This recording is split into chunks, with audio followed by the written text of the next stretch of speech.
Galatians 5:17. So last Wednesday, I mentioned that I desired for us to start thinking through our testimonies and that we would start moving towards sharing them with one another during our women's gatherings. I wrestled through exactly what I would speak about today, and I believe that God has revealed that this would be an appropriate time to share my testimony with you first. I want to take this time, I'm not going to cry yet. I want to take this time to share how the gospel has impacted my life and how it took over my life and transformed me. How I was called from a dark tomb to rise and be free. This will not be an easy story to share because with most testimonies, there's a beginning, a climax, a dramatic moment, and then happily ever after, sort of. Or a simple story of growing up in the church and then the developing relationship with Jesus. The majority of testimonies land somewhere around those 2 points. And in a different question or illustration I'm going to attempt here, but has anyone in this room ever shot a shotgun? Yes, show of hands. Okay, so you know that a shotgun is a very, and this is why I said this isn't indifferent, because I like to shoot. And Tony was like, I can't believe you're going to use that, but it's just me. And so, okay, so here's how it works. The uniqueness of a shotgun is that it is not designed to shoot one solid bullet. It is designed to shoot a shell that is full of pellets. You can hold it up to your ear and sometimes shake it and hear the little pellets inside. There could be 10 to 15 pellets in one shotgun shell. And when the trigger is pulled, there's a spray of pellets that shoot out. And if you are standing about 20 feet from a paper target, there will be a spread of punctures in the paper. You can draw a circle around the whole spread of pellets, and bird hunters use these guns because the further away a target is, the more spread out the spray is, and your chance of hitting your target is quite high. So this is if 20 feet away, this is what a shotgun, one shot, one that would come out, one target, several holes. Okay, so we see the illustration? All right. So my testimony is kind of like this illustration. Imagine standing 20 feet from a target, and with your finger on the trigger, you shoot, and a lot happens all at once. There's one shell, one target, a loud noise, lots of penetrating holes, spread apart. And depending on which angle you hyper-focus on, depends on which of the pellets you follow all the way to the hole in the target. But either way, they all land on the target. So I'm going to hover over a couple of key moments that mean something, and then I'm going to time-lapse on moments that aren't pivotal, that existed within my story. So what I'm kind of saying, I'm going to take this back off for just a second. Okay, I'm sorry. I just want to make sure you hold it. That's right. So what I'm going to do is, obviously there's a lot of holes going on here. I'm going to hyper-focus on just like a patch of them. So you're not going to, you'll see how this all plays out. So, all right. Starting with my story. I'm the oldest of 5 daughters. I was born in Georgia, but my childhood involved a lot of moving around through the states such as Wisconsin, Georgia, New York, and some Texas. Then we landed in Florida. But I identify as a frozen tundra, Georgia beach. So there, frozen tundra is from Wisconsin. So there, my dad was my hero, and I loved my mom. We moved a decent amount of times, which resulted in never rooting in any schools. So I don't have any childhood school friends. That was okay because I had my sisters. Dad worked all the time in concrete construction, and Mom was mostly home. We were a good family, nothing crazy broken or anything to complain about. I grew up where God was mostly a word that was said with purpose and never in glorifying ways. There was one place we lived for a little while in Georgia that I remembered that we went to church for a while. My dad is cradle Catholic, and the church we went to was a Catholic church. I remember it was nice, and then my dad enjoyed it there. When we moved from there, we never went to church as a family ever again. Nothing changed in our family as far as the 3-letter word God. That word was still in the hat with other 3 and 4 other 4-letter words. Fast forward a few years, and I'm a young teenager who was in and out of public school. Sometimes homeschool was good, and sometimes public schools were good. I'm not completely sure of the reason why it was on and off, but that was my middle school, high school story. I don't really have one. I ended up getting my GED at 18. We were living in a home in Lakeland, Florida, about 20 to 30 minutes away from here now, and my sisters and I were invited to go to a church by a neighbor. It was a little old church called Mount Olive Baptist Church. It was so small and so old, but my sisters and I loved it because it was where we met friends and we were involved in the church functions there. A couple of life-changing moments happened at that little church. Moments that pivoted my storyline, and is the reason I am standing here today. First, my sister was saved there. Second, it's the place I met this incredibly hot guy who managed a band and played guitar and sang. My now husband, Tony. One of those experiences were traumatic, and one of those experiences was beautiful. I'll let you guess which is which. Well, actually a little both, because I had an insane crush over Tony and felt way out of his league, so I was tortured over that. He was so angry that my sister got so-called saved. I tell the rest of Tony and I's story in a minute, but let me expand the saved part of my sister. See, I only knew Catholic lingo, and I knew that Baptist lingo started with people saying they were saved. I thought my sister had lost her mind. We were only going to this church, not getting involved in its crazy talk, was my thinking. I was so mad that these people gathered around my sister and prayed for her. I was so excited to tattle with my mom about this situation. I remember being so confused as my mom explained to me that it was okay that my sister got saved. I remember just hanging up all of that behind the word whatever and continued on. Fast forward a few years later, and I'm going up each year during the summers to visit my grandmother's work in Atlanta. I left it because I got paid to fold papers and stuff envelopes. One summer, I came back with enough money to buy a car with my sister, who is only about a year younger than me. I don't remember a ton about that car because it wasn't a month later, and my parents and I drifted apart in a way that I can't explain in a short amount of time. But we had a falling out over a misunderstanding of who I was becoming, and the conclusion was made that I should move permanently to Atlanta with my grandmother, my mom's mom. Side note, I just printed this, and I went to sleep and envisioned me doing this with Christian, my oldest. And I woke up, my heart was just, my chest hurt so bad. So I can't even imagine doing this. I had to say goodbye to friends at our church, and it was a big step in my life. I was 16. I'll never forget the words my dad said to me after a silent ride to the airport and a silent wait for the plane to board. When my ticket was called, my dad, who couldn't face me through any of the hours of silence, turned to me with a beet red face. Tears had been rolling down his face. He said, "The sky's the limit, kid. Go get him." I, of course, lost it and cried all the way to Atlanta. It was the loneliest flight of my life. To this day, still to this day. My grandmother's company hired me on, and I was 17, or I had just turned 17, and was asked how much I wanted to make, and I told my then boss that $27,000 a year sounded good. So at 17, I had a salary position in a great company with a full health benefits paid for by the company, and I had the world by the tail.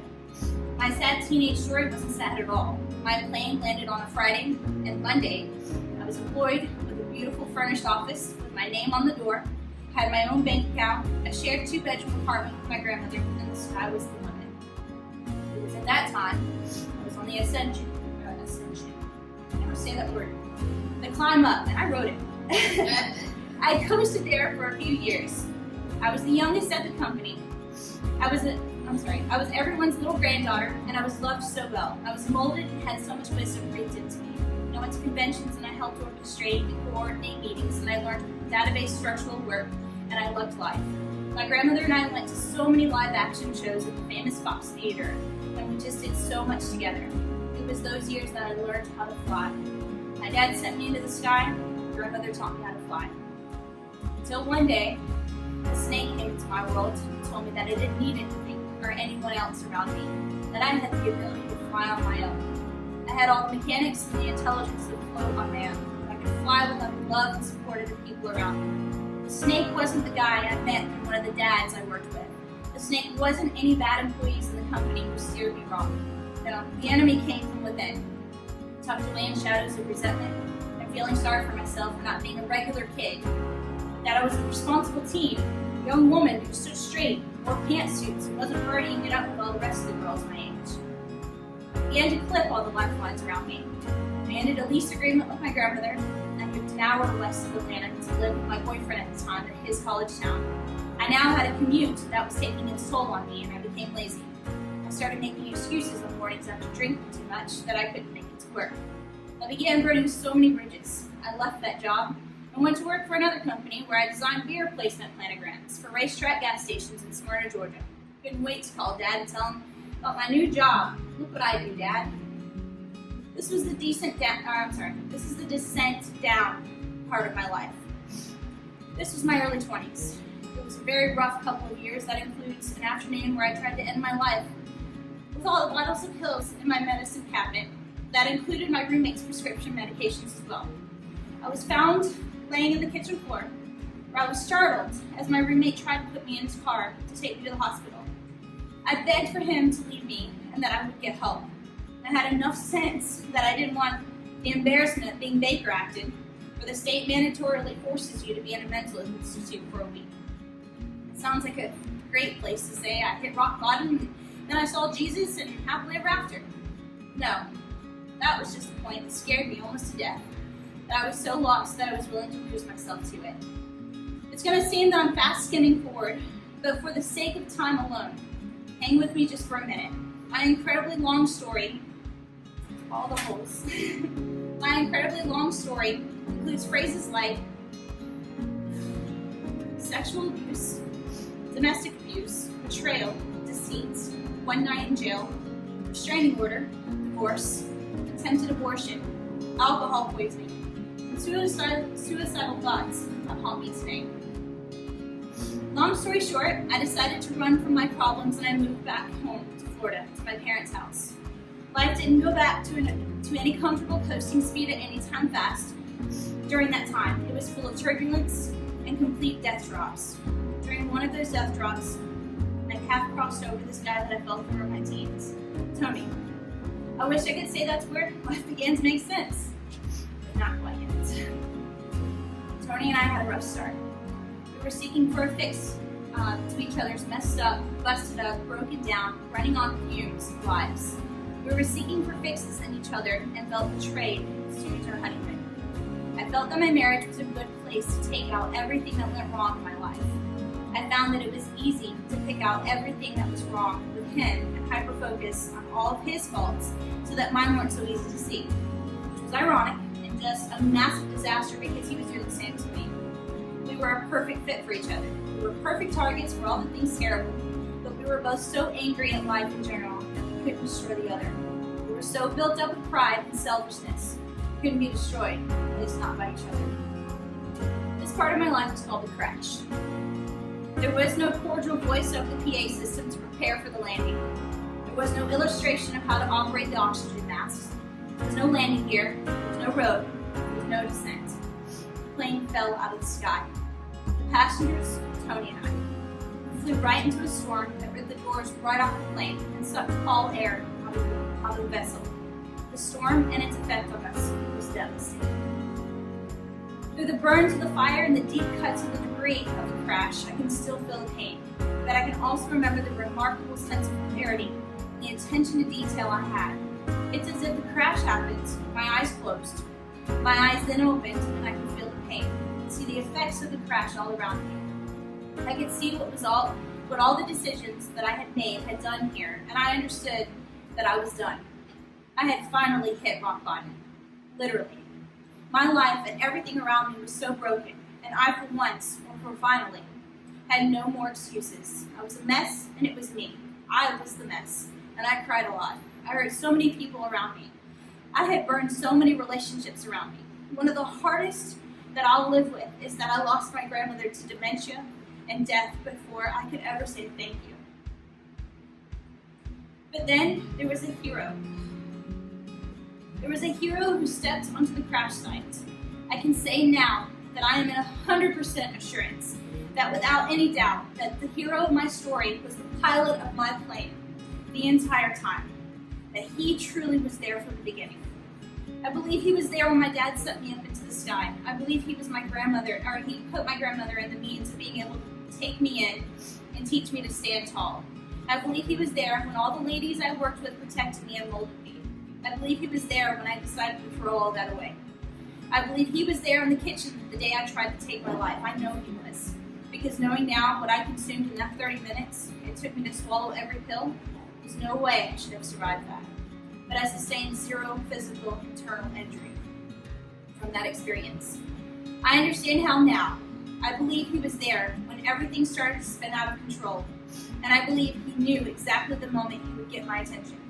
I believe he flew my plane into that storm, and I believe that that's what it took to break my heart of stone and wake this body from its deathly sleep. Friends, I speak of a hero that unstrapped my seatbelt and helped me walk from the crash site and drew me to walk with him.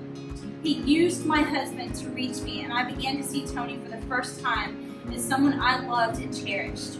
I was so thankful and still am that God put Tony in my life as a witness of the broken mess of a person that we can both testify to, the people we once were, and love one another so deeply because we know. I speak of a hero who loved me so much that he piloted my plane through fear, through storms, through turbulence, through sharp drops, and ultimately to the destruction of who I am, so that I could be free. Free of what? Free of myself.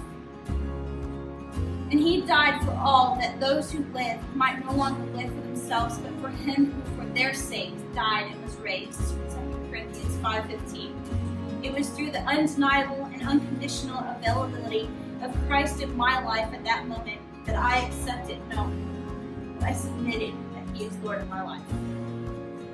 Our recovery and healing took about a year. We had to face a lot of sin and the effects of sin on our lives and our marriage. We had a ton of rebuild that took place, and the one thing I will never forget is the amount of support and love that came out of what felt like nowhere. We worked instantly, never alone, to put all the pieces back together.